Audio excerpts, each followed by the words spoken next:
In high school, I always made sure I sat in front of an attractive young girl. Our desks had wireframe bottoms.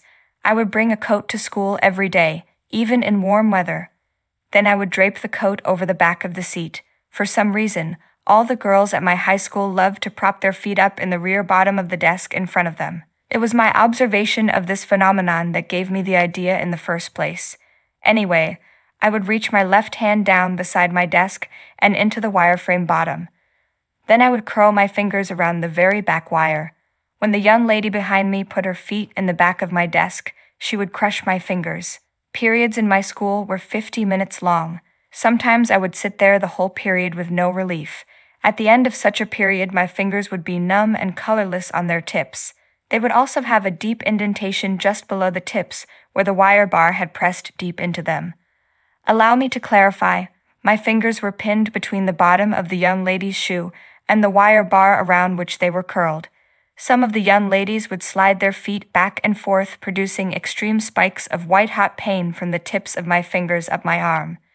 I endured and enjoyed.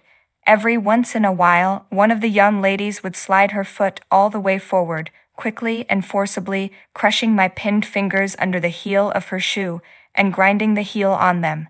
And the beauty of it was they never knew, because the whole experience was obscured from view by the coat draped over the back of the seat. Molly was no different. I did the same with her as I did with the others. I always did like Molly best, because she usually wore high heels to class and dressed in body-flattering attire. When she wore high heels and slid her foot forward on my fingers quickly and forcibly, my fingers would be oh so thoroughly crushed, because that area on a high heel shoe where the sole curves down to become the heel was oh so effective at pinning my fingers completely all around.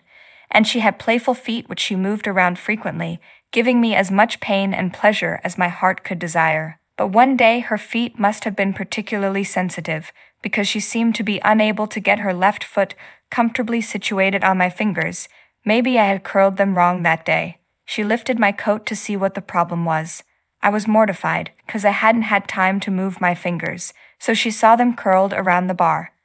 I became stiff and flushed with fright, wondering what her reaction would be, wondering what the next few seconds would hold, wondering if she would reveal my secret to the whole class. Then I heard her familiar voice, calm but slightly annoyed. From behind me, "Could you please move your hand so I can put my foot in your desk?" I didn't know what to do. I panicked for a split second. Then my subconscious must have taken over, because I turned around to look at her and heard words coming from my mouth that I was not consciously ordering to emerge. My fingers had come away from the bar when I turned around, and she had promptly positioned her left foot on the back bar. I said, "Hey, that's my hand grab. I need my hand grab." She looked at me for a moment with blank curiosity. Then she moved her left foot and said, "Fine, take your hand grab." I thought to myself, "You idiot. Now you have ruined your finger crush opportunity in this class for the rest of the year." I then retook my hand grab, but what happened next was truly amazing to me and still is to this day. Our eyes were still locked on each other's. Perhaps we were exchanging some subconscious body language signals. Perhaps she was just a crush mistress at heart, but she looked down at my fingers, looked back into my eyes and smirked knowingly. Then she put her left high heel on my fingers deliberately. I smiled back at her in ecstatic surprise. With that same knowing smirk on her face, she eased herself back in her chair and went back to her classwork. I turned around in total disbelief of what had just happened. I kept thinking, she knows my fingers are there, but she put her foot there anyway. Then I began to feel her slide her foot all the way up on the bar and move it around the way she always did. She didn't ease up on the pressure or anything. She just returned to business as usual. Sometimes I think she even pressed harder and moved her foot more violently after she knew my fingers were under her foot, as if to say, "Let's see how much you can really take." Periodically, she would even rear back slightly in the desk, lifting the front legs of her desk off the floor and putting more pressure on my fingers. But I never once removed my fingers from beneath her foot. After that day, she would always lift my coat and look down before she put her feet in the back of my desk. And if my fingers weren't curled around the bar yet, she would wait until I had put them there before she put her feet in the back of my desk. I had found my nirvana.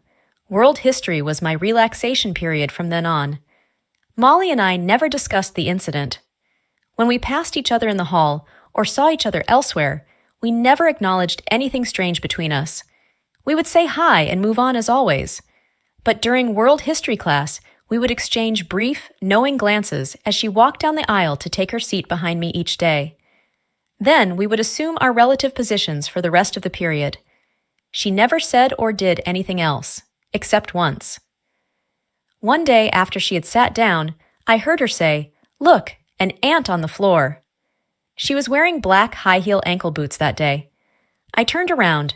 She then lowered the sole of her left shoe slowly onto the ant. She increased the pressure ever so slightly as if to draw out the experience. Then a loud crunch as the ant's body collapsed under her foot. I couldn't believe that an ant had made such a loud crunch. As if to put icing on the cake, she glanced up at me with a naughty grin on her face and said with malicious glee, "I could feel its tiny body crunch under my boot." Then she giggled wickedly and looked away. I turned around in my seat, raging with desire. I put my fingers in their usual spot and waited. The thought that soon that ant's crushed remains would knowingly be smeared on my fingers by the same boots that had just crushed the ant.